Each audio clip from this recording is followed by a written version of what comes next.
हम किसके भाग्य का खाते हैं। एक बार की बात है, नारद जी पृथ्वी लोक से घूमकर वैकुंठ धाम जा पहुँचे। भगवान विष्णु ने आदर पूर्वक उन्हें बिठाया और प्रसन्न होकर आने का कारण पूछा। नारद जी कहते हैं कि प्रभु, आपने अपना नाम कृपा निधान रखा है, इससे आपके जो प्रिय भक्त हैं वही तर पाते हैं। आज मेरे मन में एक प्रश्न है कि हम सब किसके भाग्य का खाते हैं। हे प्रभु, कृपा आप मेरे मार्गदर्शन करें। जो सामान्य नर नारी हैं वे इस ज्ञान से वंचित रह जाते हैं, इसलिए आप मुझे कोई ऐसा सरल मार्ग बताएं जिससे समान भक्त आपकी भक्ति पर मुक्ति पा सके। नारद जी की बातें सुनकर भगवान विष्णु बोले, हे नारद जी, मेरी बात ध्यान पूर्वक सुनो। जो नर नारी मेरे व्रत का पालन करेंगे और श्रद्धा भक्ति से मेरी पूजा अर्चना करेंगे, उनके लिए स्वर्ग के द्वारा साक्षात खुले होंगे। इसके बाद विष्णु जी नारद जी से कहते हैं, इसे मैं आपको एक कथा के माध्यम से बताता हूँ। भगवान श्री कृष्ण विष्णु कहते हैं कि जो भी भक्त इस कथा को सुनेगा और मेरा थोड़ा सा भी नाम लेकर पूजन करेगा, वह वैकुंठ धाम को प्राप्त करेगा। भक्तों, प्रेम से बोलिए लक्ष्मी नारायण भगवान की जय। जय श्री कृष्ण। दोस्तों, अब आइए सुनते हैं मोक्ष प्रदान करने वाली ये कथा और जानते हैं कि हम सब किसके भाग्य का खाते हैं। एक नगर में एक राजा अपनी दो बेटियों तथा पत्नी के साथ रहता था। एक दिन राजा भोजन करते समय अपनी पत्नी, दोनों बेटियों तथा अपनी पत्नी से पूछता है कि तुम सब किसके भाग्य का खाते हो। तब बड़ी बेटी बोली, पिताजी, मैं आपके भाग्य का खाती हूँ। जबकि छोटी बेटी बोली, पिताजी, मैं तो अपनी किस्मत का खाती हूँ। तब राजा ने क्रोध करते हुए अपनी पत्नी की तरफ देखा तो पत्नी ने भी डरते डरते कहा कि स्वामी, मैं तो आपके भाग्य का खाती हूँ। यह सुनकर राजा को बहुत क्रोध आया और उसने कहा कि मैं पूरी नगरी को खिलाता हूँ, तुम सब के लिए इतनी मेहनत करता हूँ, रोज तुम्हें अच्छा अच्छा भोजन खिलाता हूँ, नए नए वस्त्र और आभूषण पहनने के लिए मंगवाता हूँ, परंतु हमारी छोटी बेटी कहती है कि वह अपनी किस्मत का खाती है।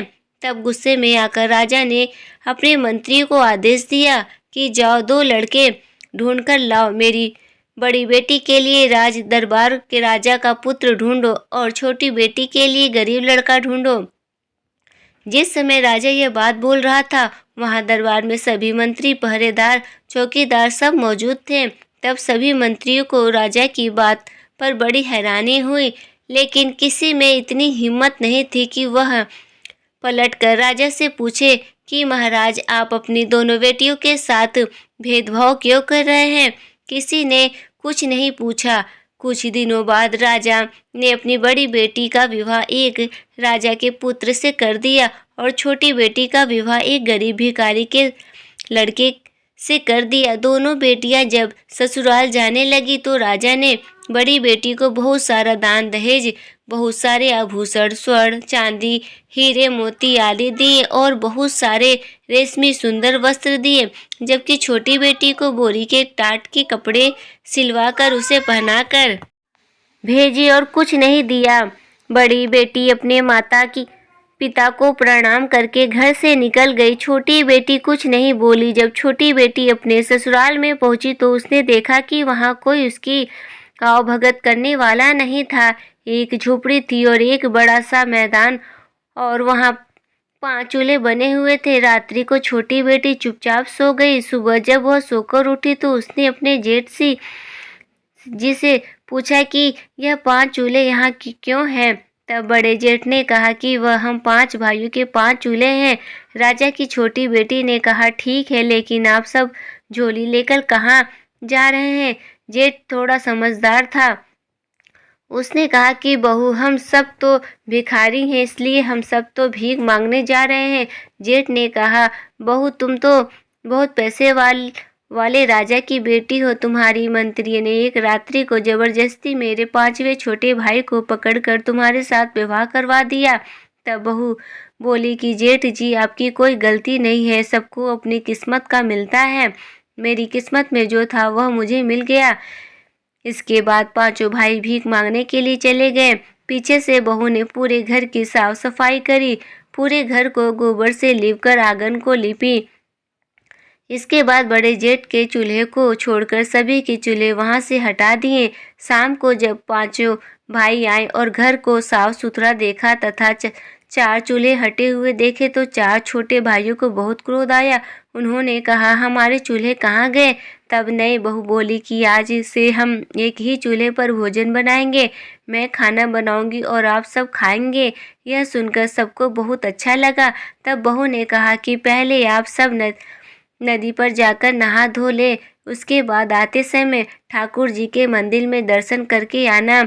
यह सुनकर छोटे चारों भाइयों को बड़ा क्रोध आया, लेकिन जेठ थोड़ा समझदार था। उसने कहा, जैसा बहू कह रही है हम सब वैसा ही करेंगे। आज से पहले कभी भी पांचों भाई नहाए नहीं थे। चारों भाइयों ने नहाने के लिए मना किया, लेकिन बड़ा भाई समझदार था। उसने कहा, जैसा बहू कह रही है हम सब वैसे ही करेंगे।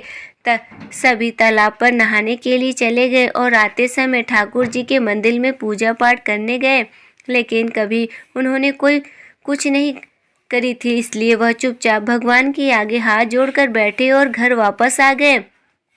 तत्पश्चात पांचों भाइयों ने भोजन किया। इतना स्वादिष्ट भोजन उन्होंने आज से पहले कभी नहीं किया था। भोजन करने के बाद चारों भाई झोपड़ी के बाहर सो गए और नई बहू अपने पति के साथ झोपड़ी के अंदर सो गई। सुबह जब वह सोकर उठे तो वापस से वहां पांचों भाई झोली उठाकर भीख मांगने के लिए जाने लगे। तब नई बहू ने कहा कि आज से आप लोग भीख नहीं मांगेंगे, मेहनत मजदूरी करेंगे। तब उसके जेठ ने कहा कि बहू हमें कमाना नहीं आता। तब नई बहू ने कहा कि जो भी काम मिले आप वही करना, लेकिन भीख मत मांगना। फिर से चार छोटे भाइयों को बहू की बात पर क्रोध आया, लेकिन बड़े भाई ने फिर से वही बात कही कि जैसा बहू कह रही है हम वैसा ही करेंगे। कमाने के लिए इरादे से घर से निकल गए। चार छोटे भाई को कोई न कोई काम मिल गया। किसी को बोरियां उठाने का काम मिल गया तो किसी को कूली का काम मिल गया, लेकिन बड़े जेठ को कोई काम नहीं मिला। जब वह निराश होकर घर वापस आ रहा था तो उसका पांव गोबर में पड़ गया। घर आने के बाद जेठ ने कहा कि बहू मेरा पांव गोबर में पड़ गया है। नई बहू ने कहा कि आपका पैर गोबर में पड़ गया है तो बाहर पोंछ दीजिए और घर के अंदर आ जाइए। सभी ने अपनी अपनी मजदूरी नई बहू को पकड़ा दी। उस दिन उन सबको बहुत अच्छा लग रहा था, क्योंकि उस दिन उन्होंने भीख नहीं मांगी। भीख मांगने से उनका बहुत बेइज्जती होती थी, लेकिन आज उन्होंने मजदूरी करी तो उन सबको बहुत अच्छा लग रहा था। बड़े जेठ ने नई बहू से कहा कि बहू मुझे कोई काम नहीं मिला। तब बहू ने कहा कि कोई बात नहीं जेठ जी, रोज की तरह उस दिन वापस से सभी भाई तालाब पर नहाने गए। तालाब से नहाकर वापस आए और मंदिर में दर्शन करने गए। घर पर बहू ने स्वादिष्ट भोजन बनाया और सबने गर्मा गर्म स्वादिष्ट भोजन खाया। उसके बाद सो गए। दूसरे दिन वापस वह कमाने के लिए निकल गए। उस दिन चार छोटे भाइयों को कोई न कोई काम मिला, लेकिन वापस बड़े जेठ को कोई काम नहीं मिला। उस दिन भी बड़ी जेठ बहुत दुखी और उदास हो गया। वह सोचने लगा कि नई बहू को मैं आज क्या जवाब दूंगा। जब जेठ घर आ रहा था तो रास्ते में उसे एक मरा हुआ सांप मिला। देखने पर सांप को उठा लिया और आते ही उसने बहू से कहा कि बहू मुझे ये रास्ते में मरा हुआ सांप मिला, इसका मैं क्या करूं? तो बहू बोली कि आप उसे झोपड़ी के ऊपर फेंक दीजिए। इस तरह उनके दिन मजे से निकलने लगे। उनके घर में अन्य धन के भंडार भी भरने लगे। सभी मेहनत मजदूरी करके कमाने लगे। एक दिन उस नगर के महारानी का बेशकीमती हार चील लेकर उड़ गई। सारे राज दरबारी पहरेदार और चौकीदार उस चील के पीछे पीछे भागने लगे, लेकिन सब बेकार। जब वह चील उन पांचों भाइयों की झोपड़ी के ऊपर से उड़ रही थी तो उसने वहां मरा हुआ सर्प देखा। तो चील ने रानी का हार वहीं गिरा दिया और सिर्फ लेकर उड़ गई। उधर राजा ने नगर के ढिंढोरा पिटवा दिया कि जिसे भी रानी का वह बेशकीमती हार मिला वहां लाकर राजमहल के राज दरबार में जमा करवा दे और वह मुंह मांगा इनाम ले जाए। शाम को सभी भाई मेहनत मजदूरी करके वापस झोपड़ी में आए तो बड़े जेठ की नज़र झोपड़ी के ऊपर चमकती हुई चीज पर पड़ी। बड़े जेठ ने चमकती हुई चीज को उतार कर देखा तो वह बेशकीमती हार निकला। जेठ ने वहाँ हार लाकर नई बहू को दे दिया। तब नई बहू बोली कि यह हार तो रानी का है, आप इसे ले जाकर राजा जी को दे दीजिए। फिर जेठ ने वैसा ही किया। जेठ ने जाकर वहाँ हार राजा को दे दिया। राजा हार को देखकर बहुत खुश हुआ और बोला कि भाई, इसके बदले में तुम्हें मुँह मांगा इनाम मिलेगा, मैं तुम्हें सब देने के लिए तैयार हूँ। तब उसने बोला कि राजा जी, मुझे मांगना नहीं आता, मैं अपने भाई की पत्नी से पूछ कर बताऊंगा। राजा ने कहा कोई बात नहीं, तुम कुछ पूछ लेना फिर बताना। जेठ घर आया। घर आने के बाद उसने नई बहू को पूरी बात बताई। तब बहू ने कहा कि जेठ जी, आप राजा के महल में वापस जाना और राजा से कह देना कि राजा जी, मैं चाहती हूँ कि वैकुंठ चौदस के दिन नगर में किसी भी यहाँ दीपक ना जले और राजमहल में भी अंधेरा रहे। तब जेठ वापस राजमहल में गया। राजमहल में जाकर उसने राजा से कहा कि राजा जी, मुझे कोई इनाम नहीं चाहिए, बस आप वैकुंठ चौदस अर्थात वैकुंठ चतुर्दशी के दिन नगर में यह ढिंढोरी पिटवा दीजिएगा कि कोई भी नगरवासी दीपक ना जलवाए, यहाँ तक कि राजमहल में भी दीपक ना जले। वैकुंठ चौदस के दिन पूरी नगरी में अंधेरा रहे। बिना कुछ सोचे समझे राजा ने कहा कोई बात नहीं, अगर तुम्हारी यही इच्छा है तो एक दिन नगर में कोई दीपक नहीं जलाएगा और राजमहल में भी दीपक नहीं जलेगा।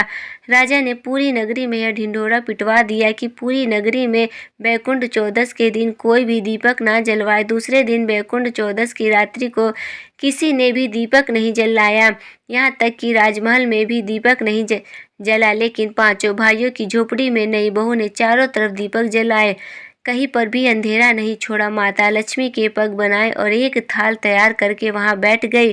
तब वैकुंठ चौदस की रात्रि को स्वर्गलोक से माता लक्ष्मी मृत्यु लोक में नीचे उतरी तो माता लक्ष्मी को उस नगर में सब जगह अंधेरा ही अंधेरा दिखाई दिया। केवल एक झोपड़ी जगमग कर रही थी। माता लक्ष्मी उस झोपड़ी पर आई और दरवाजा खटखटाने लगी। अंदर से बहू ने कहा कि कौन है? माता लक्ष्मी ने कहा कि मैं इस घर की बेटी हूँ।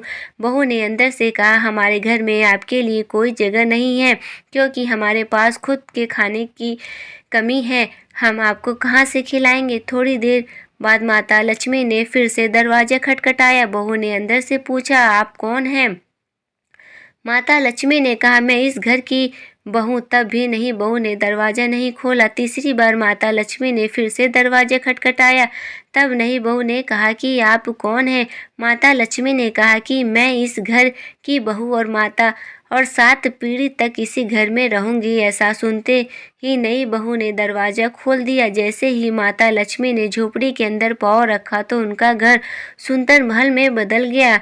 नई बहू ने माता लक्ष्मी को बैठने के लिए चौकी दी। माता लक्ष्मी ने कहा कि मैं तो पैसे वाली अमीर सेठ घर में नहीं बैठूंगी। लेकिन नई बहू ने माता लक्ष्मी का हाथ पकड़कर चौकी पर बैठा दिया, क्योंकि चौकी पर बैठते ही माता लक्ष्मी ने साक्षात दर्शन दिए। तब नई बहू माता लक्ष्मी के चरणों में गिर पड़ी। कुछ देर बाद नई बहू ने माता लक्ष्मी की आरती उतारी। फिर क्या कहा था? लक्ष्मी माता की कृपा से उनका घर धन्य धान्य से भर गया।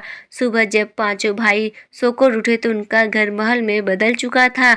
सभी भाइयों के आश्चर्य का ठिकाना नहीं रहा। माता लक्ष्मी की कृपा से धीरे धीरे वे नगर के सेठ कहलाने लगे और उनके भाई की पत्नी सेठानी कहलाने लगी। सब तरफ उनका कारोबार फैल गया, हर जगह उनकी चर्चाएं होने लगी। वे पांचों भाई केसर कस्तूरी का व्यापार करने लगी। उनका घर धन्य धान्य से भर गया। लक्ष्मी माता की ऐसी कृपा हुई कि उन पांचों भाइयों के पास नौकर चाकर हाथी घोड़े सब कुछ हो गया। बड़ी बहन के घर में सब कुछ ठप हो गया, कारोबार में घाटा लग गया। उनके यहाँ एक समय की रोटी के भी लाले पड़ने लगे और उन्हें अपना सब कुछ बेचना पड़ा। बड़ी बहू के सास ससुर ने अपनी बहू से कहा कि तुम तो कलंकिनी हो, तुम्हारे आते ही हम बर्बाद हो गए, और उन्होंने अपनी बहू को घर से निकाल दिया। बड़ी बहू अर्थात राजा की बड़ी बेटी रोती हुई अपने पिता के घर आई। अपनी प्यारी लाडली बेटी की ऐसी हालत जब राजा ने देखा तो राजा बहुत दुखी हुए और राजा ने अपनी बड़ी बेटी से सारा हाल पूछा।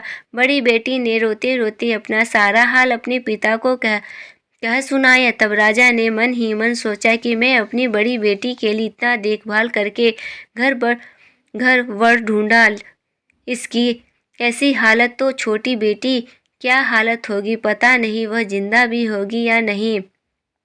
अपनी छोटी बेटी के गांव में उसका हालचाल पता करने के लिए राजा निकल पड़े। तब राजा ने एक व्यापारी का वेश बनाया और केसर कस्तूरी बेचने के लिए अपनी छोटी बेटी के गांव में पहुंच गया। गांव में पहुंचते ही राजा ने जोर जोर से आवाज़ लगानी शुरू कर दी, केसर कस्तूरी ले लो, कोई केसर कस्तूरी ले लो।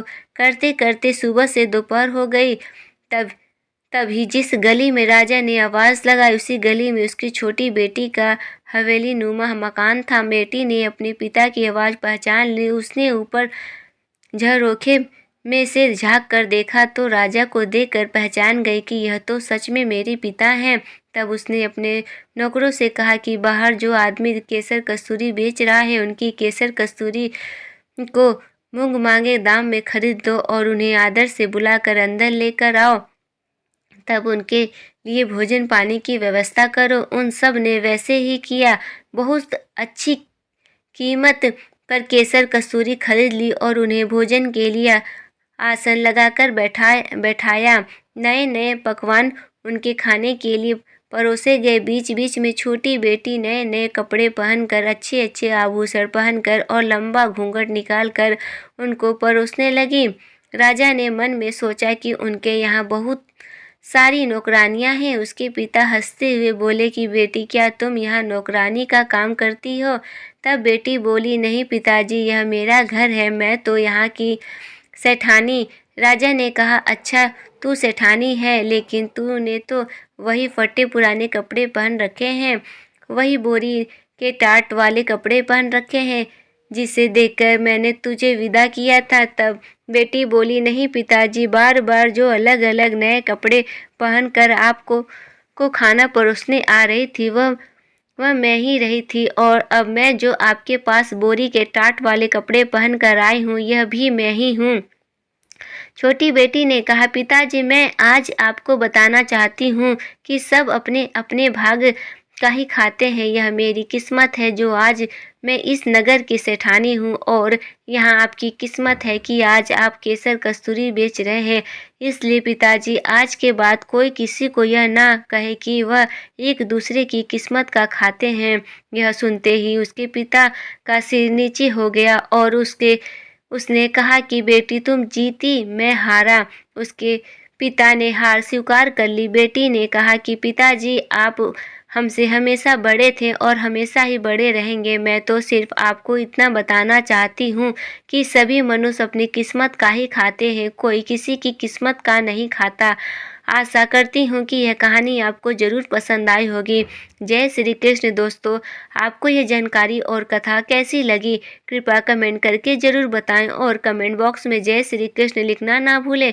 वीडियो पसंद आए हो तो लाइक करें और ऐसी और भी बहुत सारी कहानी को सुनने के लिए चैनल को सब्सक्राइब ज़रूर करें। धन्यवाद।